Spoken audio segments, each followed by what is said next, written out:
Hi നമസ്കാരം, ഞാൻ Rakesh M G ടിപ്സിലേക്ക് എല്ലാവർക്കും സ്വാഗതം. എല്ലാവരും സുഖമായിട്ടിരിക്കുന്നു വിശ്വസിക്കുന്നു.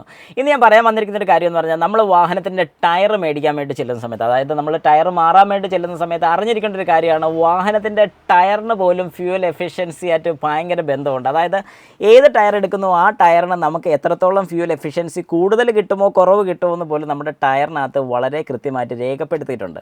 അപ്പോൾ കുറച്ച് പേർക്കെങ്കിലും സംശയം തോന്നുമായിരിക്കും, അതന്നെ അങ്ങനെ പറഞ്ഞു, അങ്ങനെ ടയറും മൈലേജുമായിട്ട് ബന്ധമുണ്ടോ എന്ന് ചോദിക്കുന്ന ആൾക്കാർക്കാണ് ഞാൻ ഈ ഒരു ഉത്തരം പറയുന്നത്. ശരിക്കും അങ്ങനെയുണ്ട്. ശരിക്കും അതിനകത്ത് ഓരോ ഗ്രേഡ് കൊടുത്തിട്ടുണ്ട്. A to E വരെയാണ് കൊടുത്തിരിക്കുന്നത്. അതായത് A തൊട്ട് E വരെ.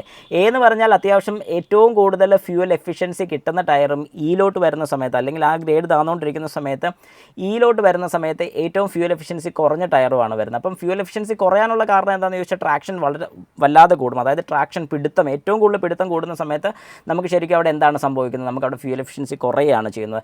എന്നാൽ മേളിലോട്ട് വരുന്ന സമയത്ത്, അല്ലെങ്കിൽ നമ്മുടെ EV കാർസിലൊക്കെ, ഇലക്ട്രിക്കൽ കാർസിലൊക്കെ ഏറ്റവും വലിയൊരു ഹൈലൈറ്റ് എന്ന് പറയുമ്പോഴത്തേക്കും റോളിംഗ് റെസിസ്റ്റൻസ് കുറവുള്ള ടയേഴ്സാണ് യൂസ് ചെയ്യുന്നത്. അതായത് മൈലേജ് കൂടുതൽ കിട്ടാൻ വേണ്ടി, അല്ലെങ്കിൽ റേഞ്ച് കൂടുതൽ കിട്ടാൻ വേണ്ടി അങ്ങനത്തെ ടയേഴ്സാണ് ഏറ്റവും കൂടുതൽ യൂസ് ചെയ്യുന്നത്. അപ്പം നമുക്ക് ടയർ എടുക്കുന്ന സമയത്ത്, അല്ലെങ്കിൽ ഇനിയെങ്കിലും നിങ്ങളൊരു വാഹനത്തിൻ്റെ ടയർ മേടിക്കാൻ വേണ്ടി ചെല്ലുമ്പോൾ ഞാൻ ഈ കൊടുത്തിരിക്കുന്ന ഒരു ഗ്രാഫ് ഒന്ന് ശ്രദ്ധിച്ച് നോക്കുക. A to E വരെയുള്ള റേഞ്ചിങ്, അത് ശരിക്കും പറഞ്ഞാൽ ഫ്യൂൽ എഫിഷ്യൻസിനെ അടിസ്ഥാനമാക്കിയിട്ടുള്ളതാണ്. പിന്നെ വരുന്നതെന്ന് പറഞ്ഞാൽ വാഹനത്തിൻ്റെ ഗ്രിപ്പ് റിലേറ്റഡ് ആയിട്ടുള്ള, അതായത് നമ്മൾ വാഹനം ഓടിക്കുന്ന ഒരു കണ്ടീഷൻ എന്ന് പറയുമ്പോൾ എപ്പോഴും വെള്ളം വരുന്ന സ്ഥലവും അങ്ങനത്തെയൊക്കെ സ്ഥലങ്ങളൊക്കെ ആണെന്നുണ്ടെങ്കിൽ ഗ്രിപ്പ് കൂടുതൽ കിട്ടുന്നതാണ് ഈ റൈറ്റ് സൈഡിൽ കാണുന്നത്. പിന്നെ വരുന്നതെന്ന് പറയുമ്പോഴത്തേക്കും ഐസുള്ള സ്ഥലത്തൊക്കെ ഓടിക്കും, അല്ലെങ്കിൽ മഞ്ഞുള്ള സ്ഥലത്ത്, മഞ്ഞെന്ന് ഉദ്ദേശിക്കുന്ന നമ്മുടെ ഇവിടെ കേരളത്തിലെ കണ്ടീഷനിൽ, ഇന്ത്യയുടെ കണ്ടീഷനല്ല ഞാൻ ഉദ്ദേശിച്ചത്, ഈ പറയുന്ന പോലെ നല്ല സ്നോഫോൾസ് ഒക്കെ ഉള്ള സ്ഥലത്തൊക്കെ ഓടിക്കുന്ന സമയത്ത് നമ്മുടെ നോർമൽ ടയേഴ്സ് പറ്റാതെ വരും. അവിടെ ഐസുള്ള സ്ഥലങ്ങളിലൊക്കെ ഓടിക്കുന്ന സമയത്ത് കുറച്ചുകൂടെ ഗ്രിപ്പ് കിട്ടാൻ വേണ്ടിയുള്ള ടയേഴ്സ്, അപ്പോൾ അതിനനുസരിച്ച് ടയേഴ്സ് മാറിക്കൊണ്ടിരിക്കും. അപ്പോൾ ആ ഒരു കാര്യം നമ്മൾ ഉറപ്പായിട്ട് മനസ്സിലാക്കിയിരിക്കണം. അതുകൊണ്ട് ടയർ മേടിക്കാൻ ചെല്ലുന്ന സമയത്ത് ആസ് യൂഷ്വൽ നമ്മളൊരു ഇന്ത്യക്കാർ, അല്ലെങ്കിൽ കേരളത്തിലുള്ളൊരു വ്യക്തി എന്നുള്ള രീതിക്ക് നമ്മൾ പ്രധാനമായിട്ട് നോക്കുന്ന ഒരു കാര്യം മൈലേജ് കിട്ടുമോ എന്നുള്ള.